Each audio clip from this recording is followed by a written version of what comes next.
Eu me chamo Vitória, faço parte da equipe do Portfólio de Energia do Instituto Clima e Sociedade e estou responsável pela coordenação de descarbonização da indústria. Eu vou apresentar para vocês um pouco da nossa visão estratégica, o que é que alimenta a nossa tomada de decisão para a colaboração com a sociedade civil brasileira. Pode passar, por favor.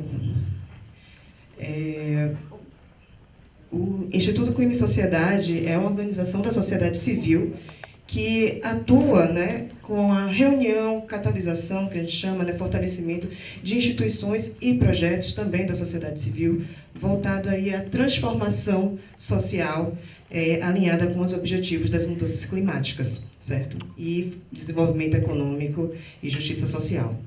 Então, acho que a maioria talvez conheça, a gente atua muito em parceria, né, com outras organizações e fomentando, estimulando e aumentando a capacidade da sociedade civil para atuar no território nacional. Por favor, pode passar. E, recentemente, o ICS desenvolveu uma iniciativa de descarbonização da indústria. Então, a gente começou, na verdade, eu entrei em novembro do ano passado, então a gente está pensando nessa estratégia desde então. E hoje, né, nós temos como uma visão estratégica a contribuição para a descarbonização de setores estratégicos no Brasil, no âmbito da eficiência energética, economia circular, tecnologias disruptivas e uso de combustíveis de baixo carbono, como por meio do fortalecimento desse ecossistema, né, fortalecimento e desenvolvimento. E eu falo desenvolvimento porque também a gente percebe o que é que está faltando no campo da sociedade civil e como é que a gente pode contribuir ou com o desenvolvimento de novas capacidades em organizações que já existem ou o desenvolvimento de novas organizações para atender a alguma lacuna.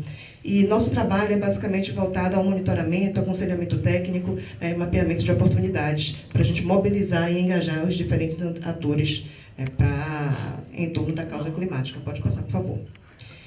Então, falando um pouco dessa visão de indústria, a gente atua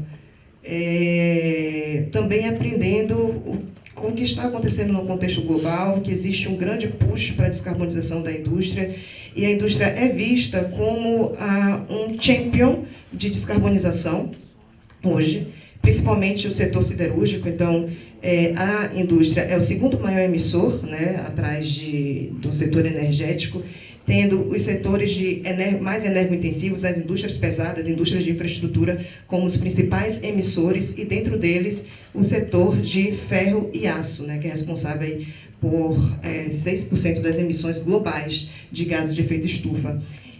Além disso, passar, por favor.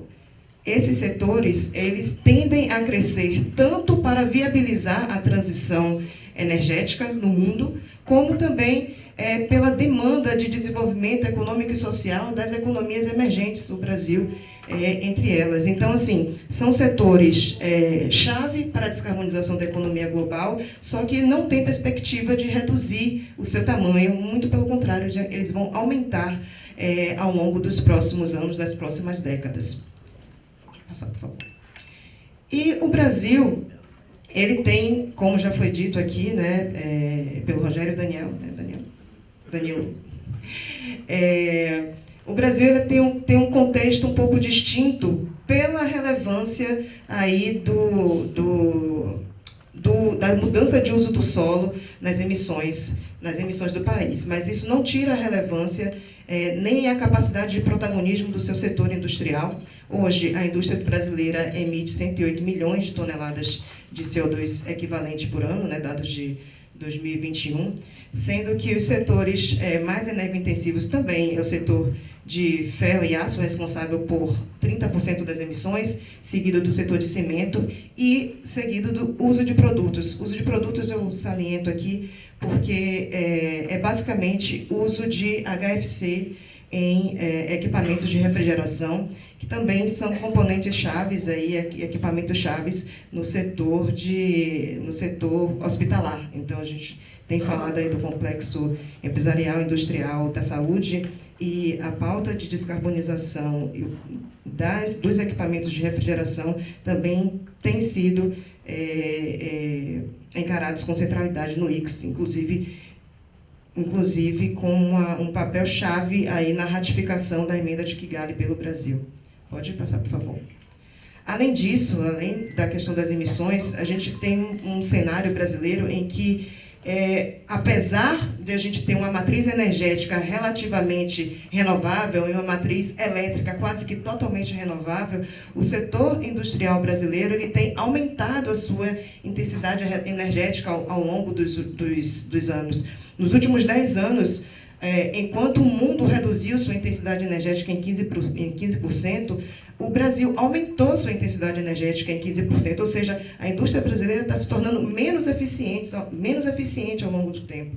E isso reduz produtividade, reduz competitividade, apesar, né, da gente ter essa matriz diferenciada. Pode passar, por favor. Então, diante desses elementos, né, a gente precisa também considerar a importância da indústria brasileira, já foi falado aqui, que é o setor de maior capacidade de agregação de valor à economia nacional, paga os melhores salários em comparação com os demais setores, é responsável pela maior parte de exportação de bens e serviços, principalmente de maior valor agregado, e pela maior parcela de investimento em P&D. E por isso, pode passar, por favor, o ICS entende a descarbonização como uma pauta de desenvolvimento econômico e social pela geração de empregos de melhor qualidade, pela capacidade de desenvolver o setor de empreendedorismo, desenvolvimento tecnológico e inovação, e por promover a inclusão social. Pode passar, por favor.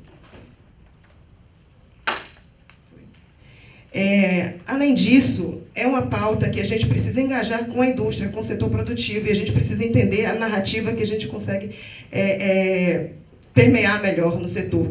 E hoje, como o Lula falou, inclusive, na reunião com o Mercosul, a gente entende a descarbonização como uma pauta de exportação. O Brasil ele tem o potencial de ser um hub de descarbonização da economia global, e isso precisa ser repetido e frisado e usado como agenda central no país, né? O Brasil tem potencial de exportar bens e serviços verdes. Hoje, ele já é o segundo maior exportador de minério de ferro no mundo, e ele pode passar a ser o maior exportador de minério de ferro verde. Já exporta 75% do aço que é produzido, ou seja, já está inserido nesse mercado internacional, então tem uma grande possibilidade aqui de aproveitamento dessa característica estrutural para descarbonizar a sua economia. Hoje o Brasil é um dos principais mercados de hidrogênio verde, de hidrogênio de baixo carbono, com mais de 40 projetos em andamento, com centenas, quase milhares de organizações nacionais e internacionais envolvidas. Além disso, nós temos um potencial enorme no explorado de biogás, que pode ser usado tanto como matéria-prima para setores como de fertilizantes, mas também para a produção do próprio hidrogênio de baixo carbono. E aí a gente deixa de aproveitar cerca de 98% da nossa sucata ferrosa, que hoje já é competitivo, já é uma tecnologia comercial, que pode aumentar a nossa capacidade de produção de um aço descarbonizado. Pode passar, por favor. No entanto, nós temos desafios, né? E aí o primeiro desafio que eu coloco é financiamento, né? Como é que a gente pode financiar essa transição? E isso está diretamente conectado com a criação de um mercado interno. Né? Assim, o financiamento está aqui, né? E criação de um... Desculpa, mercado interno não, de mercado consumidor. Eu não botei aqui. Deve estar no... terceiro. Aqui, obrigada. Então, o financiamento está diretamente conectado com a criação de um mercado consumidor. A gente precisa garantir uma demanda, né, para que a indústria tenha maior propensão para investir na sua descarbonização, para investir em novas tecnologias. Né? Além disso, a gente precisa entender realmente qual é o real potencial dos recursos renováveis do Brasil em comparação com o que vem... com a agenda que vem do norte global, né, para o sul global, que é essa agenda de eólica e solar, mas o Brasil tem biogás, o Brasil tem carvão vegetal. Então, como esses setores competem? Né? Além de conhecimento em termos de custo, a gente também tem que ter conhecimento em termos do potencial de descarbonização. Como é que se compara? Como é que é o ciclo de vida? E trabalhar num processo de regulamentação e fiscalização para a gente garantir que essas cadeias, de fato, não desmatem, essa cadeia, de fato, não tenha conexão com trabalho escravo. Enfim, são coisas que são possíveis fazer hoje, sem muito investimento, né? Além disso, a gente tem uma demanda de criação de mercado interno para o hidrogênio de baixo carbono. É uma pauta que tem sido trabalhada muito do ponto de vista da exportação, mas que não tem estabilidade sem estabelecimento de um mercado interno. A gente precisa trabalhar uma política industrial que tenha incorporado critérios de eficiência energética e clima, né, de redução de pegada de carbono dos materiais produzidos e metas de redução de emissões mais ambiciosas. Já estou terminando, tá? Além disso, nós temos algumas... Então, a gente tem desafios, mas também temos muitas oportunidades. Eu acho que a gente tem mais oportunidade do que desafio.